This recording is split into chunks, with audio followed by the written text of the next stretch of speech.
Okay, let's jump in. So this presentation is all about streams. And in particular, we're gonna feature streams and Node, but it's not limited to just Node. And we're also gonna make a simple VPN. So what we're gonna cover today, first some, I don't know how to call this, counterintuitions or things that our human brains try to think of in a certain way, but computers are not thinking that same way. So it's really counterintuitive. And those will really help us grasp the implications of streams and just how powerful they are. And then that'll set us up to learn the 4 types of streams that are used in Node. Then we're going to build a echo server, which is really simple, and then a VPN that will go on top of the echo server. So one of the contributors to Node streams have said that streams are Node's best and most misunderstood idea. Streams have been around as an abstraction before Node, but Node is probably the best out there right now that really capitalizes on the power of streams. And a lot of people use Node. I've used Node without really appreciating why it was so useful. And one of the reasons behind it that not a lot of people are aware of is because it is using streams. And we're gonna learn a lot of why that is.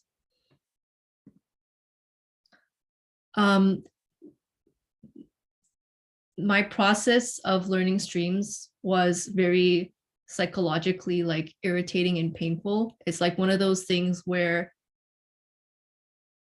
it just irritates you when you're learning it. And I realized later on was that it was because it was challenging so many mental models I had about computing. And it's crazy because it's not just one, it's like several. And I feel like the more I continue to learn about streams, it's just going to keep challenging me. And that was such a delightful thing to encounter. I wasn't really expecting that when I came across this tutorial. So just be prepared for that. It might make you really irritated because it's really breaking apart this idea that you might hold of what is computing, and we're gonna try to rearrange it. I don't know if this is the right word, but I'm calling it a counterintuition. So there's going to be 3 that we'll go through today. First one is that technology is not one computer.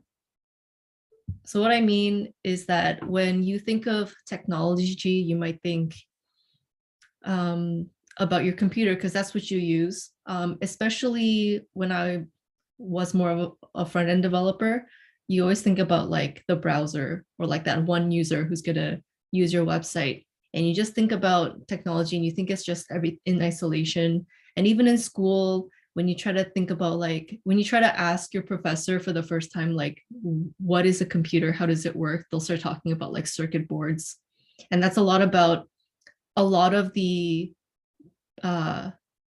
perspective is focused on computer as one unit.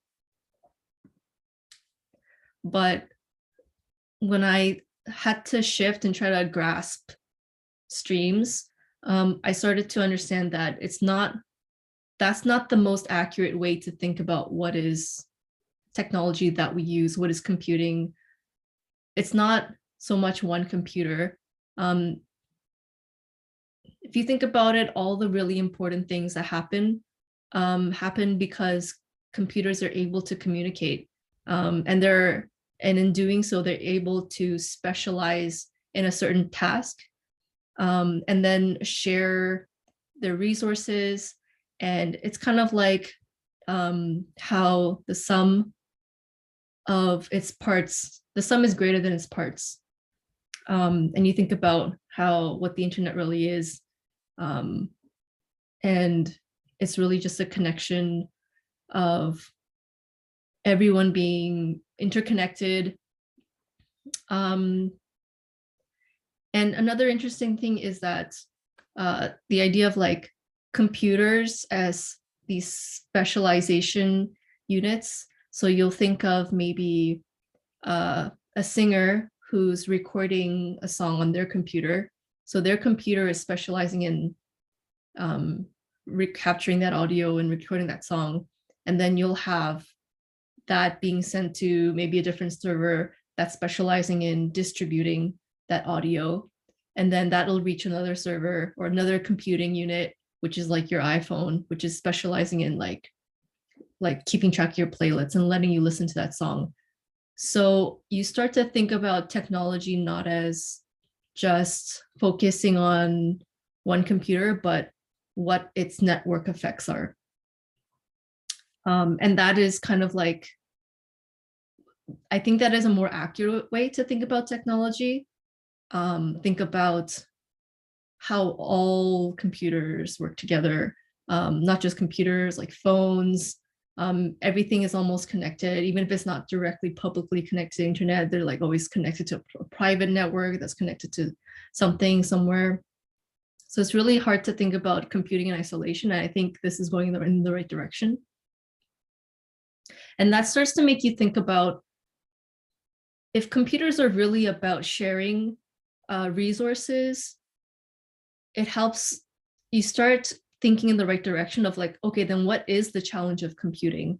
And what naturally comes up is if we want to share information, aren't we limited by our bandwidth, our network connections?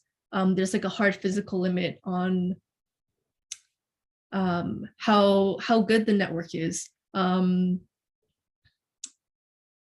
Even if you like move at the speed of light, that's getting into some networking details I won't get into, but just getting that mindset of now we have to think about moving tons of data because that's what computing is all about. It's like being able to stream a movie, moving tons of data through the bottleneck of a small network.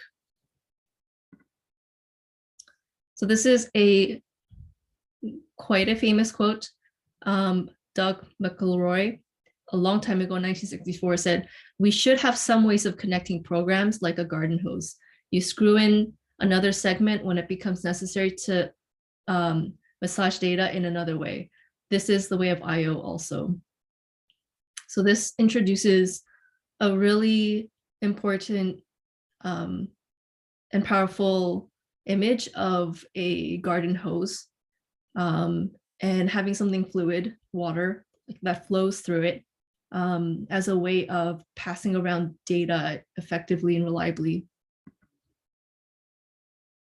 So that leads us to our second counterintuition, which is you can move more data if you put it in pieces and you pass it over a period of time than just passing it all at once. So you might think, I want to, stream a movie. Maybe I can just have the entire like 5 gigabytes of that movie sent to me all at once. That would be so instantaneous and fast, but it's actually much better to send it over a period of time for a computer. So let's look at this analogy. Let's say you want to move water the size of a puddle out, and maybe it can fit in a water bottle, and that's reliable. That's a good size container for that amount of water. But let's say there's even more water that you need to move. So if it's the size of a pond, maybe you need a bigger container, so you need a truck.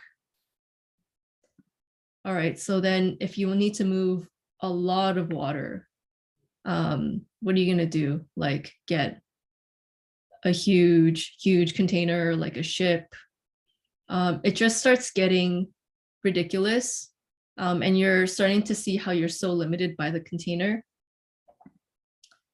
That's where the idea of a pipeline is so powerful, because you stop caring about the size of the container. You care, you can move as much as you want over a period of time. And I know this is like a horrible analogy in terms of environment, very not for that. So our third counterintuition is actually my favorite. And it's kind of coming at a different angle of what we're going to see later on.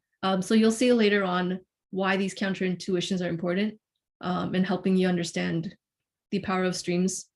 The third one is that computers perceive time faster than humans, but when you're actually looking at the code, reading the code, writing the code, it makes the code look like it's dealing with a ridiculously slow moving, at a slow moving speed. So what I mean by that is the human eye, if it detects 24 frames per second, people will see that as continuous motion. But when it comes down to the machine that's processing the film, they don't perceive continuous motion. They perceive the actual frames, because the machine can move and calculate a lot quicker. And what that might mean for maybe a designer of, or an engineer that creates the camera, things like that, is that in order for you to work on that machine, you have to think like that machine. And that machine is thinking about these frames that happen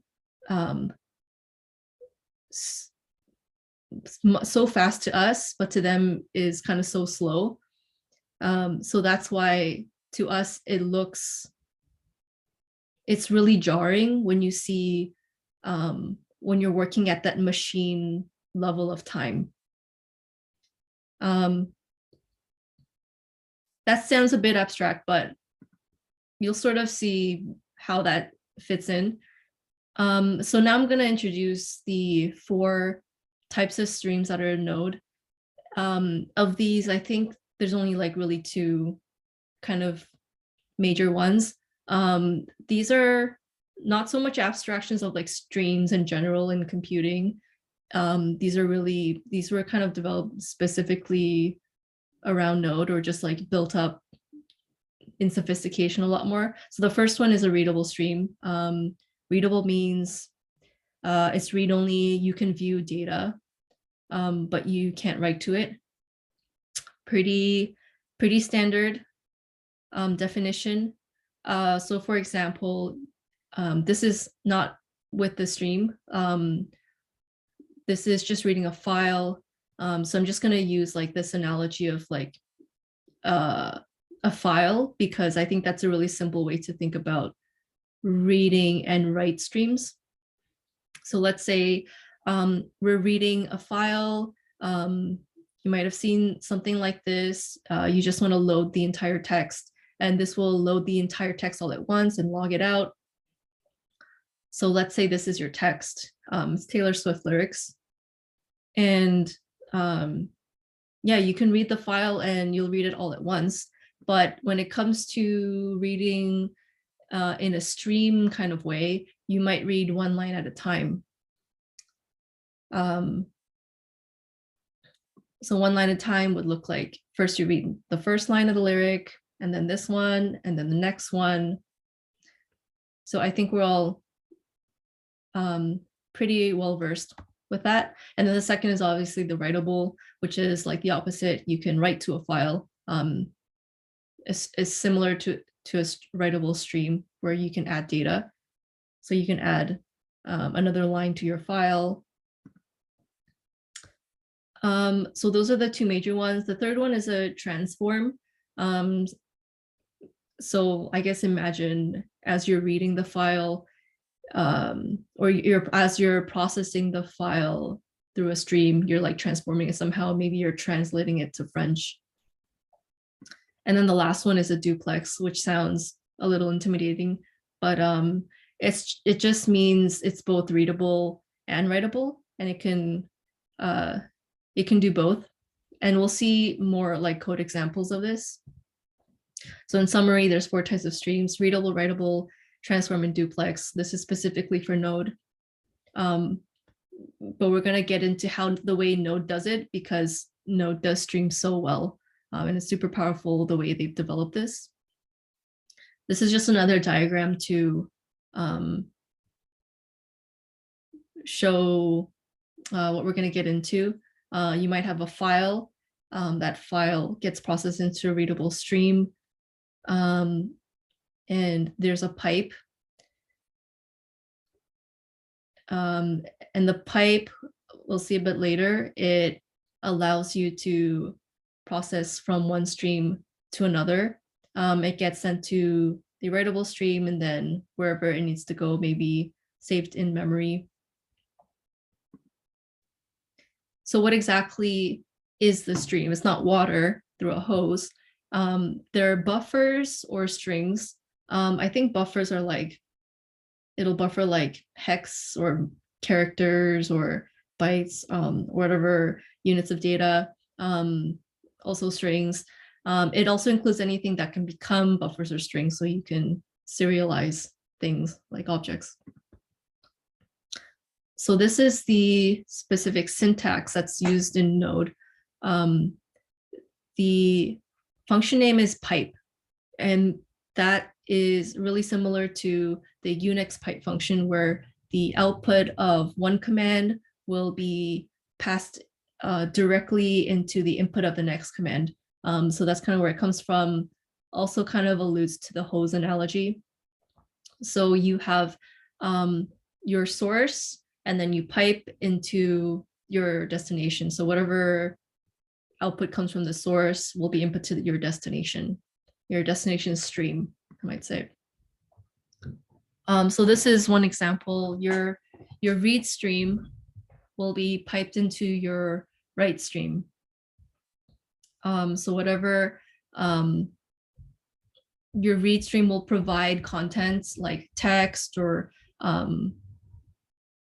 the lyrics, and they will be passed through the pipe, and they'll be written to whatever stream is on the other end.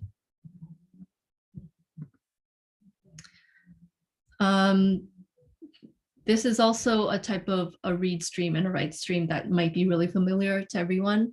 So the actual Node HTTP request and response, those are actually read and write streams. I thought that was pretty cool. Just note that the output of the pipe function is actually the write stream, or whatever is the destination. So implicitly, you can know in your head that it's returning the destination as a stream. So that makes it actually chainable, because the source.pipe is returning a type of a stream. You can also run pipe on that stream again. And this one, we have we're chaining multiple streams because we can. And then the one in between, we can call that a transform stream. So we can add some function here that does something. Maybe if you have a stream of numbers, the transform will add 5 to each of those numbers. And it's immediately, it's taking input from the source, and it's immediately returning it to the destination. So you can also think of this source as the file that we were reading from, and then the transform is like you translate it to French, and then the destination is you write back to the file and save it to disk. So that's readable stream, transform stream, and writable stream. Just more options for syntax, or just another way of looking at this. You can chain on as many streams as you want. So here you have A, pipe B, pipe C, pipe D. This is just syntax sugar, which is the same as doing A pipe B, and then in another line being B pipe C, and then doing C pipe D. They're the exact same way to write that. Okay, so now we're gonna go into the demo, and we're gonna write an echo server, which is actually a duplex stream. And I think this is a better way to explain what a duplex stream is. Zoom in. All right, so this is actually our echo server in Node. So we're using the net module, and we're creating a server. This is not the most important part of this, but it is opening like a socket. The most important part that I want to focus on is the stream.pipestream. So this is what makes it a duplex, because you are actually writing to the same stream that you're reading from. And on the first time I saw this, I was just like, what is going on? I was angry when I first saw this. I was confused because it kind of looks like the streams are going to clash. But actually, it's a little more simple and more managed than that, because it's within this create server method that actually opens a socket. It's underneath, it's already managing the incoming stream and then the outgoing stream. So it doesn't clash. So what this will do is whatever comes in as a response, like if I post hello world, oh, that's not hello world as a string, that will come in to the stream. It will be the readable stream. So I will pipe and read that text from this stream, and I will write it to the next stream. And then, of course, this implicitly returns the right stream. So this will return hello world. So basically returning anything you send it to as a response. And it's actually exactly the same as doing a return stream, except that I not 100% sure about this, but I think this is not the same, because this is not using streams. This is just returning like it all at once. So whatever you send into the socket just returns all at once. And it's not doing all the special things that pipe would do, like managing the pace of data, things like that. That's it's a bit later topic. So that's an echo server, and you can just expect that whatever data you send it, you will just see it come back at you. And it's going to run on port 5000. So we can run that. Oh, I had everything running. Let's turn everything off. And we are going to run node echo. Now I'm going to clear this because I want it to be nice and clean. Node echo. That is running. So maybe what I want to do here in another terminal is just open up a connection to the echo server. 5000, port 5000. And we should be able to get a response. So whatever we send it, it comes right back. And I think another good way to really wrap your head around this is imagine you have more than one computer connecting to this server. So this stream variable will just keep track that the connection you get from computer one will be the text that's going to be returned back to that connection from computer 1 and not like to computer 2. Like it won't get like the different connections confused, and it's keeping track of that one connection. That kind of helped me. Okay, so that's a duplex stream. It does both read and write. And you can kind of see that it was kind of like a read attached to a write, but it was like the same variable. And that's good enough to understand for now. The VPN server is going to be a transform stream. I find that transforms are a little easier to just wrap your head around. It's just going to add some data in between. What we're going to do for the VPN is we're going to add some encryption. So that just means it'll give us some privacy, so no one can like intercept our requests and responses. So a VPN server can be used for better privacy. It encrypts all your network requests. I think you can also use it to like view websites that you're not supposed to be able to view from your own country, because you can like you can proxy. Not super important. This is not the cipher we're going to use, but it's just an example of like what a cipher is. This is a Caesar cipher, is like one of the most basic ciphers.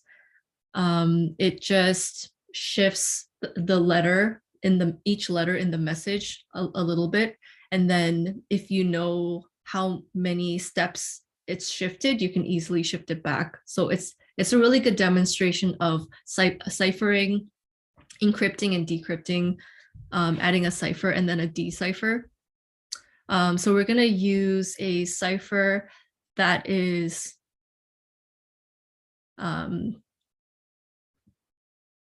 part of a node module, but it's not really important what the cipher is, or like how powerful it is, things like that. Like for our purposes, like all we care is that it's transforming our data. So you can imagine it's like a Caesar cipher anyways. So that's what this is. This stuff is just related to the cipher, so I'm only pointing it out as in like you don't need to worry about it. Also don't need to worry about this. It's doing a transform. The thing I want to focus on is that we're creating yet another server. We're running another server. Imagine this is the VPN server that our computer will connect to. Maybe it's like Nordic VPN or something. And this is running on a different port than our Echo server, port 5005. So this is doing a similar thing where it's taking in the request as a stream, and it's our read stream. And then it's going to do the, if you remember, the dot pipe transform. So this is a transform stream. So this will take the incoming information, encrypt it. Or sorry, this will decrypt it. Let's take a step back and think about what the VPN, how the VPN and the VPN client work together. So in order to like really use a VPN, you need both servers. You need both the client and server, and the client and the server, and the client will take your messages and it will encrypt them, and then the VPN will decrypt them, so that when you actually make your final request to that website, maybe it's Google, maybe it's like Netflix in Sweden, it's not going to get like some gibberish encrypted request. It's going to get something that it understands what it is. And then anything that comes back, it also, because this has the end website has no knowledge of our server and our like password that we're using on VPN. It's also going to send just the plain text, hello world. And then this is going to do the opposite. It's going to encrypt it first, and then we're going to decrypt it. And the password here is shared between the client and the server. You can think of this as the number of, in a Caesar cipher, the number of spaces that of letters that you've like shifted. The only important thing is that the client and the server have the same password. So that explains why in our VPN server file, our first transform is to decrypt, because we're actually expecting an encrypted message. So that's why we have a decipher. And then that stream, that transform stream, is going to get sent into another stream. Is this a duplex? This is opening a WebSocket connection to our Echo server, which is on port 5000. So anything that comes in here will go straight to the Echo server and then wait for the response to come out, and then it will go through the next one. So this tunnel I was just using as a, I was just logging some information for debugging. Anyway, and then once the response comes out of the Echo server, here, the hello world response, we're going to encrypt it. And that's going to be another transform stream. And then we're going to pass that to our final write stream. And the reason it's a write stream and not a transform stream is that we're adding data to it, we're not transforming it, and then we're gonna send it out. And this is all gonna return the final destination write stream. So whoever requests to the server is gonna get back the encrypted response. And so the last part, the third server that we need to complete our VPN setup is the VPN client. And all this is doing is, this is going to be representing the user typing into the terminal. So it's going to be the input and output from the terminal.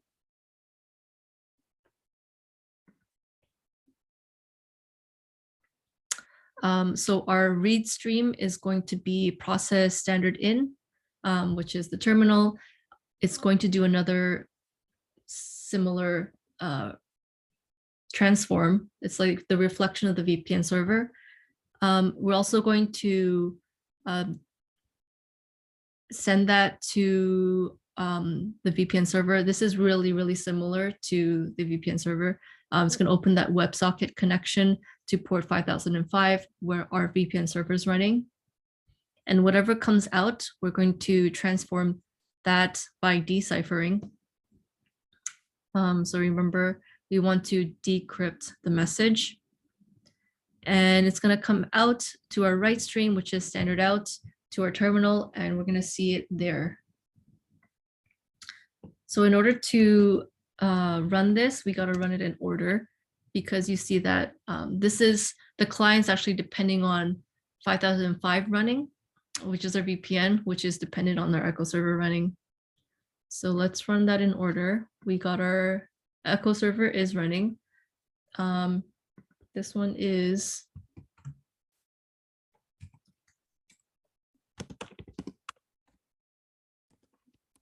a keyboard. It's actually kind of broken. Node VPN dot. That's running on 4005. Is it still running? Yes. But sorry, I got to restart this. And then finally, our client is VPN client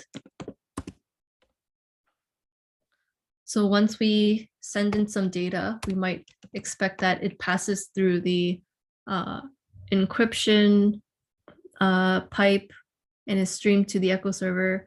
And when it comes back to us, it'll be the exact same message. And we almost have no idea that it was encrypted in between. So if I do that, okay, what's going on? Why is there no response?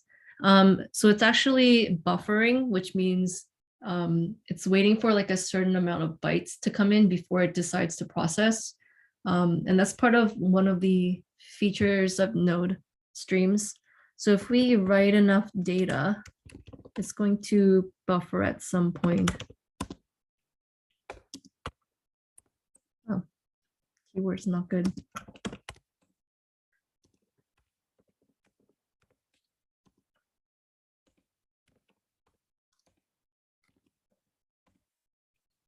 Okay, so that is a result of the buffer.